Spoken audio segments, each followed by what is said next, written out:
Assalamualaikum warahmatullahi wabarakatuh. Selamat pagi ya Teteh. Apa kabarnya hari ini? Semoga semua dalam keadaan sehat walafiat dimanapun berada. Nah Teteh, hari ini kita pembelajarannya melalui YouTube channel, tidak melalui Zoom terlebih dahulu. Nah, semoga tidak mengurangi semangat dan Teteh untuk belajar pelajaran kita pada pagi hari ini. Yuk kita mulai pembelajaran kita. Kali ini kita akan membahas mengenai tindakan, motif, dan juga prinsip ekonomi dan lain sebagainya, melanjutkan materi yang minggu kemarin. Jadi masih mengenai bab 3 yaitu aktivitas manusia dalam memenuhi kebutuhan. Oke, kita mulai. Siapkan buku catatannya masing-masing, kemudian silahkan dicatat hal-hal apa saja yang penting, dan nanti catatannya tidak dikumpulkan hari ini. Oke, tapi tetap mencatat ya Teteh. Oke, mari kita mulai pembelajaran kita pada pagi ini dengan bacaan basmalah bersama-sama. Bismillahirrohmanirrohim.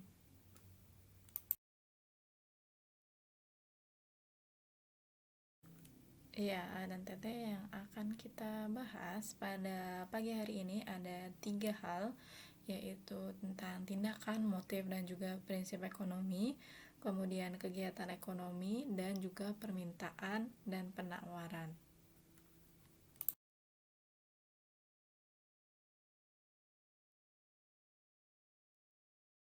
Kita mulai dari tindakan, motif, dan juga prinsip ekonomi. Mulai dari yang tindakan ekonomi terlebih dahulu. Apa sih tindakan ekonomi ini? Tindakan ekonomi adalah kegiatan manusia untuk memenuhi berbagai kebutuhan hidupnya.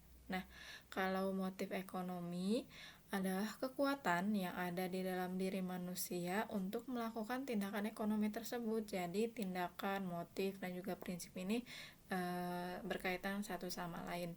Nah, motif ekonomi ini ada apa saja? Yang pertama ada motif untuk memenuhi kebutuhan, itu sudah jelas karena dalam perekonomian itu aktivitasnya kebanyakan untuk memenuhi kebutuhan manusianya itu sendiri. Kemudian yang kedua yaitu motif untuk berbuat sosial. Yang ketiga yaitu motif untuk mendapatkan penghargaan, dan yang keempat yaitu untuk memperoleh kekuasaan.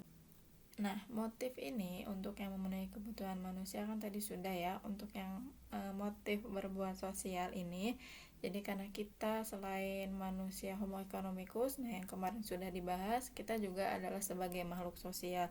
Jadi harus bisa membantu satu sama lain. Ini motifnya atau tindakan kita untuk bisa berbuat sosial ya. Bersosialisasi dengan yang ada di sekitar kita. Kemudian motif untuk mendapatkan penghargaan. Nah, ini biasanya dan Teteh rajin semua belajar ya. Biasanya ingin mendapatkan ranking yang baik dan lain sebagainya. Nah, dengan dapat ranking yang baik, dengan dapat nilai hasil yang terbaik, itu biasanya kalian mendapatkan apa? Biasanya kalian mendapatkan penghargaan. Nah, ada yang berupa hadiah dari kedua orang tua, berupa uang atau berupa barang. Itu juga termasuk motif ekonomi. Kemudian yang terakhir yaitu motif memperoleh kekuasaan. Nah, ini motif dalam memperoleh kekuasaan ini mendorong manusia untuk mendapatkan kekuasaan. Jadi dengan adanya mendapatkan kekuasaan, kita bisa mengembangkan usaha yang kita punya atau melakukan kegiatan yang bisa kita inginkan dengan cara mudah ya, karena dapat memperoleh kekuasaan tersebut. Kemudian prinsip ekonomi ini adalah usaha untuk mendapatkan hasil tertentu dengan pengorbanan sekecil mungkin. Jadi ini biasanya hal-hal yang ditanyakan ketika ulangan, apa sih bunyi dari prinsip ekonomi. Jadi prinsip ekonomi itu ya jadi menghasilkan barang atau jasa tetapi dengan pengorbanan yang sekecil-kecilnya. Tidak inginkan kita sudah melakukan pengorbanan yang besar tetapi hasilnya tidak memuaskan. Jadi prinsip ekonomi ini harus ada efektif dan efisien. Apa sih itu efektif dan efisien? Efektif itu yang dilakukan dengan sesuai atau benar. Kemudian efisien ini berarti mencapai target. Nah, itu adalah prinsip ekonomi.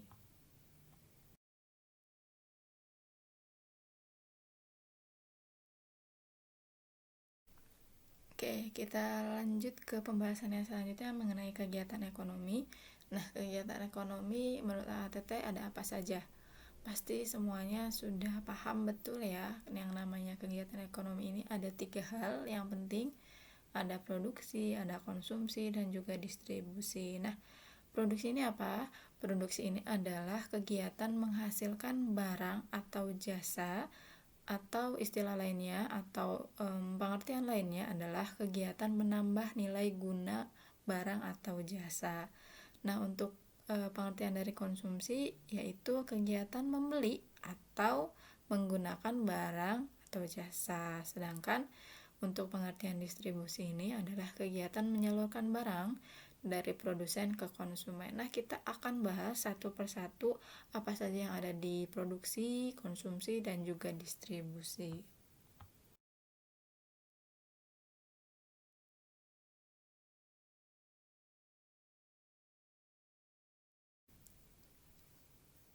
Nah, dalam produksi ini tadi seperti yang sudah disebutkan, karena pengertian produksi ini adalah menambah nilai suatu barang atau jasa.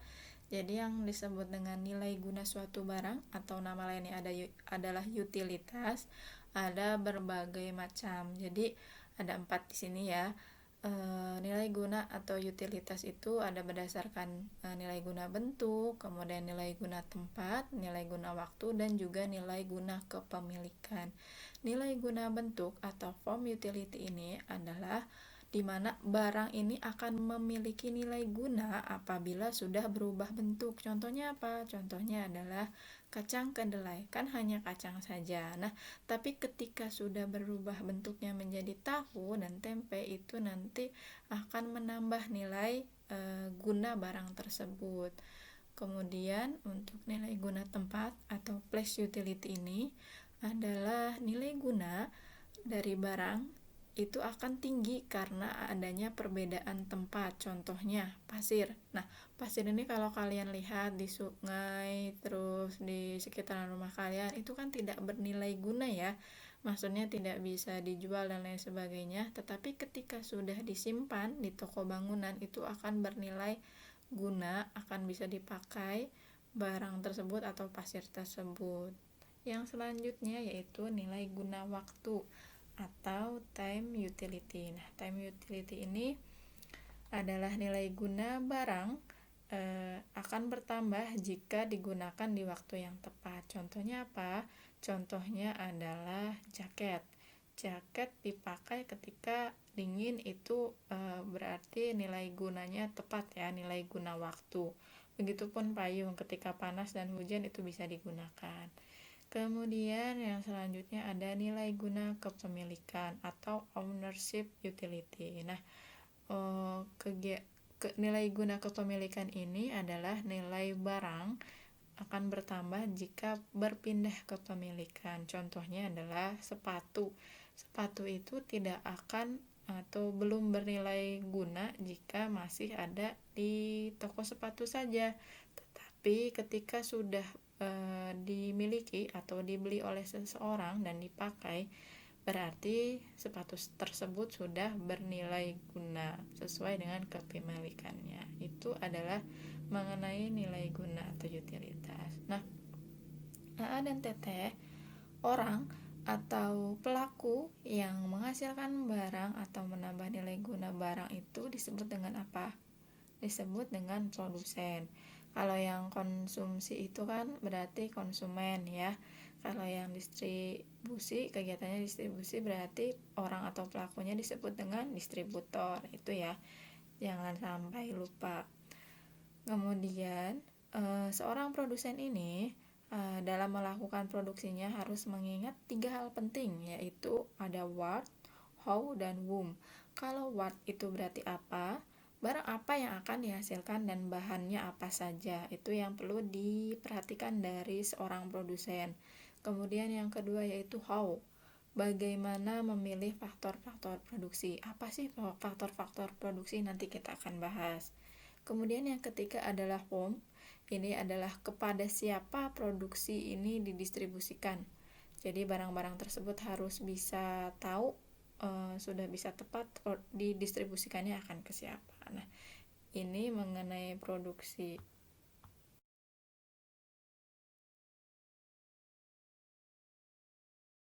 Selanjutnya adalah faktor produksi. Faktor produksi itu ada 4, yaitu yang pertama ada faktor alam, tenaga kerja, modal, dan kewirausahaan. Kalau faktor alam ini adalah segala sesuatu faktor yang disediakan oleh alam. Contohnya adalah tanah, hutan, barang tambang, dan air. Ini termasuk salah satu faktor produksi. Karena produksi apapun pasti ada terdapat faktor alamnya. Kemudian yang kedua yaitu faktor tenaga kerja.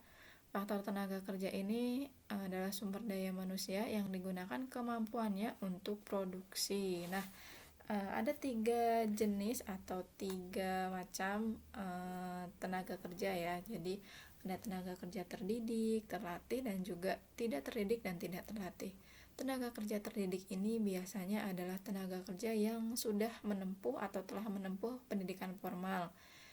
Misalnya adalah guru, dokter, itu karena sudah menyelesaikan pendidikannya, sudah menyelesaikan S1, S2, bahkan untuk spesialisasi. Nah, itu biasanya disebutnya tenaga kerja terdidik. Kemudian yang selanjutnya ada tenaga kerja terlatih. Ini biasanya adalah tenaga kerja yang memiliki keterampilan, contohnya adalah montir, sopir. Ini biasanya tenaga kerja yang dari SMK atau yang sudah melakukan pelatihan-pelatihan di lembaga kursus. Yang selanjutnya yaitu tenaga kerja tidak terdidik dan tidak terlatih. Ini adalah orang-orang, contohnya yaitu tukang sapu, tukang sampah, dan kuli bangunan. Ini contoh yang ada di buku, tetapi menurut Ibu saat ini mungkin tukang sapu, tukang sampah, kuli bangunan itu tidak semuanya tidak terdidik dan tidak terlatih. Pasti mereka juga sudah banyak, ada yang sudah menempuh pendidikan formal. Nah, faktor produksi yang ketiga adalah faktor modal. Faktor modal ini tidak hanya berupa uang saja, tetapi juga bisa berupa gedung, mesin, dan juga bahan mentah dari produksi tersebut. Itu disebut dengan modal. Jadi kalau yang namanya modalnya berapa? Nah, berapanya itu adalah hasil dari penjumlahan dari uang, kemudian harga tanah, bangunan, mesin, dan lain sebagainya. Itu untuk faktor modal. Kemudian faktor kewirausahaan. Nah, faktor ini harus dimiliki oleh seorang produsen untuk memproduksi barang atau jasa, yaitu kemampuan seseorang menyatukan faktor produksi. Jadi tanpa adanya keahlian tersebut tidak akan bisa menghasilkan barang atau jasa. Bisa saja, tetapi terkadang tidak berjalan sesuai dengan harapan. Itu adalah faktor-faktor produksi.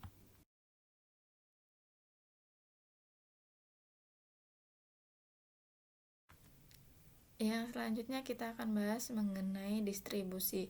Distribusi ini tadi ya, seperti yang sudah disampaikan, adalah penyaluran dari produsen ke konsumen. Nah, selain itu tujuannya itu ternyata tidak hanya satu, tetapi ada banyak ya. Yang pertama adalah menyalurkan barang dari produsen ke konsumen. Ini sesuai dengan pengertiannya. Kemudian yang kedua, agar hasil produksi ini bisa berguna bagi masyarakat. Kemudian yang ketiga yaitu kebutuhan masyarakat dapat terpenuhi. Dan yang keempat yaitu agar kontinuitas produksi ini terjamin. Jadi supaya produksinya ini terus berjalan sesuai dengan yang ditargetkan oleh produsen. Caranya untuk distribusi ini ada 3 cara, yaitu distribusi langsung, distribusi semi langsung, dan distribusi tidak langsung.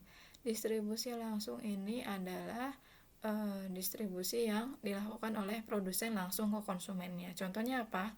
Contohnya adalah misal tukang sate. Tukang sate itu kan menjual atau memproduksi sate ya, kemudian langsung kepada konsumennya, tidak perlu melalui perantara. Meskipun memang kalau sekarang ini sudah mulai banyak beredar kayak delivery order seperti itu, tapi itu termasuknya juga ada yang langsung, ada yang ini yang jenis yang kedua yaitu distribusi semi langsung. Semi langsung ini melalui perantara yang merupakan bagian dari produsen. Kalau contohnya di sini adalah produsen kain biasanya memiliki distributor khusus untuk kain yang akan dijual atau akan disalurkan ke konsumennya. Kemudian yang ketiga yaitu distribusi tidak langsung. Distribusi tidak langsung ini biasanya melalui agen, grosir, pedagang kecil yang juga disebut dengan sebagai perantara. Ini adalah cara-cara distribusi.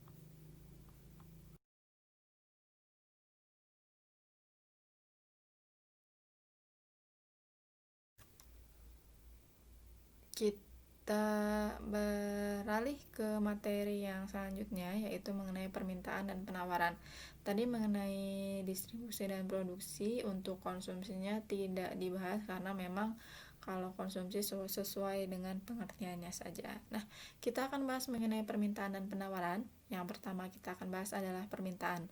Apa sih yang disebut dengan permintaan? Permintaan ini adalah jumlah barang yang ingin dibeli dengan berbagai tingkat harga tertentu. Jadi yang dilihat adalah jumlah barang yang ingin dibeli ketika harga di suatu titik tertentu. Nah, ada yang disebut dengan hukum permintaan dan hukum penawaran.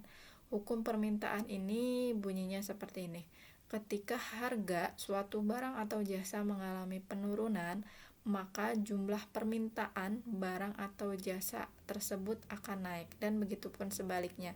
Ketika harga suatu barang atau jasa ini mengalami kenaikan, maka jumlah permintaan barang atau jasa itu akan turun. Sampai sini paham ya dan teteh? Jadi kalau kalian nih misal beli air mineral, tadinya harganya itu 2.000, ternyata ada diskon nih jadi 1.800, pasti akan banyak yang beli. Itu disebut dengan hukum permintaan. Jadi ketika harganya turun, permintaannya pun naik. Begitupun sebaliknya, ketika harganya naik berarti permintaannya akan turun. Jadi makin banyak orang yang jarang beli ketika harga naik atau harganya mahal.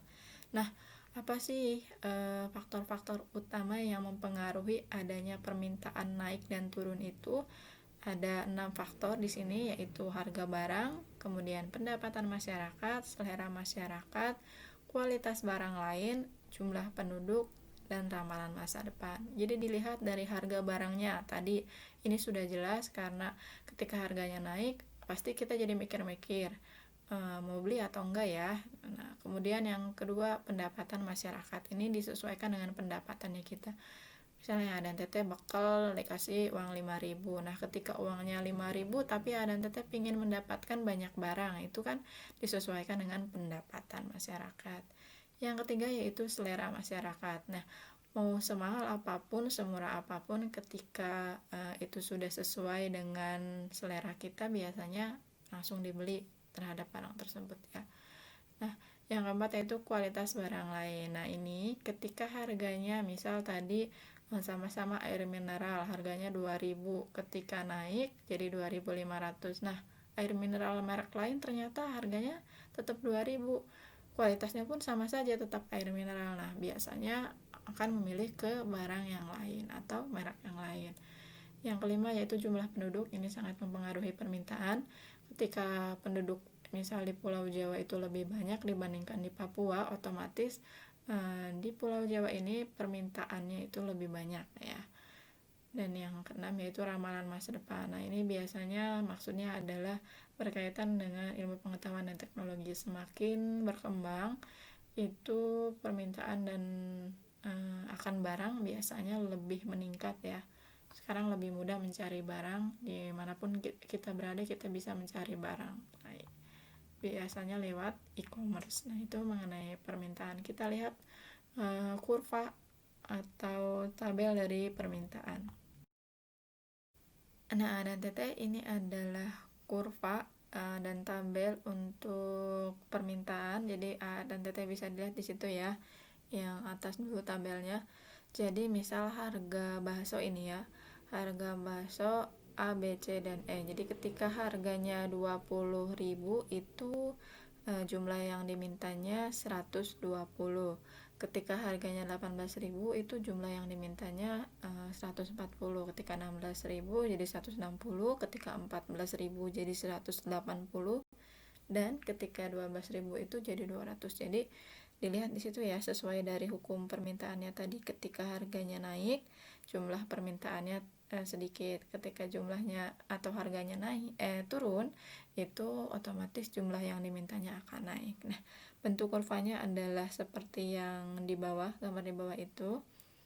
Dan teteh bisa lihat untuk yang tegak lurus itu ada tulisan P, itu adalah price atau harga, sedangkan yang untuk yang di bawah, garis di bawahnya itu adalah Q, itu maksudnya adalah quantity atau jumlah yang dimintanya. Nah, itu ya, ada gambarnya seperti itu. Nanti kalau misalnya barangkali dan teteh diminta untuk menganalisis permintaan tabel atau bikin kurva, nah seperti ini.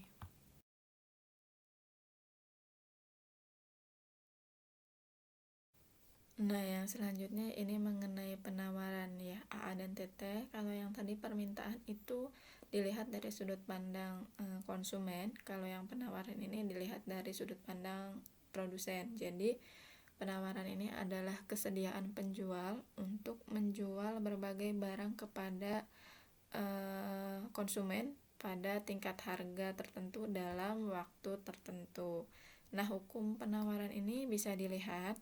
Jadi, ketika harga suatu barang atau jasa ini mengalami penurunan, maka jumlah penawaran barang atau jasa tersebut akan berkurang. Dan sebaliknya, ketika harga suatu barang atau jasa ini mengalami kenaikan, maka jumlah penawaran barang atau jasa tersebut akan bertambah. Nah, faktor dari penawaran ini ada apa saja? Yang pertama ada biaya produksi, kemudian ada teknologi, ada harapan akan mendapatkan laba, dan faktor non-ekonomi. Nah, kalau untuk biaya produksi ini kan dilihat dari berapa biaya yang dihabiskan untuk memproduksi barang atau jasa ya. Jadi ketika harga atau biaya produksinya ini tinggi, biasanya produsen ini mengurangi produksi barang atau jasa. Nah, akibatnya penawarannya akan berkurang. Kemudian untuk teknologi biasanya mempengaruhi. Jadi lihat dari teknologi apa yang digunakan. Ini akan mempengaruhi kuantitas dan kualitas dari barang hasil produksinya. Kemudian yang ketiga yaitu harapan akan mendapatkan laba. Semua produsen pasti ingin mendapatkan laba, ini sudah jelas ya. Jadi sangat mempengaruhi faktor penawaran. Dan yang keempat yaitu faktor non ekonomi. Contohnya adalah misal bencana alam, larangan impor, dan kebijakan pemerintah. Ini sangat mempengaruhi adanya penawaran tersebut.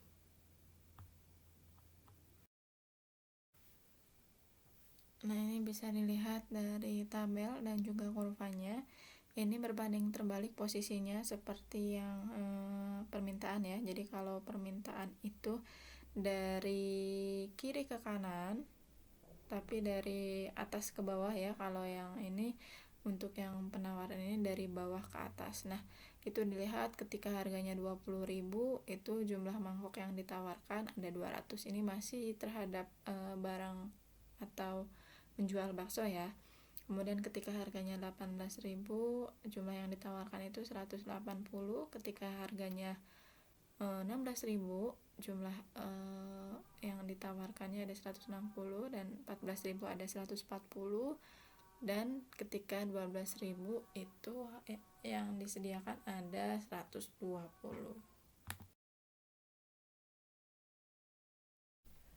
Nah, dan Teteh untuk materi pada pagi hari ini dicukupkan sekian. Jadi silahkan AA dan Teteh mencatatnya. Ketika ada yang belum dipahami, boleh silahkan tanyakan langsung melalui WA Ibu. Jangan sungkan-sungkan mau menanyakan terkait pembelajaran atau terkait kesiswaan. Tentunya misalnya ada Teteh mau menanyakan OSIS dan lain sebagainya, itu boleh sekali. Ya, untuk pembelajaran kita pada pagi hari ini kita cukupkan sekian. Kita akan bertemu insya Allah di pekan depan. Jika ada waktu dan kesempatan kita akan bertemu melalui Zoom lagi. Terima kasih banyak A dan Teteh sudah menyimak dan sudah mencatat. Mari kita tutup pembelajaran kita pada pagi hari ini dengan bacaan hamdalah bersama-sama. Alhamdulillahirabbil alamin. Ya, terima kasih A dan Teteh. Ibu tutup. Sekian, wassalamualaikum warahmatullahi wabarakatuh.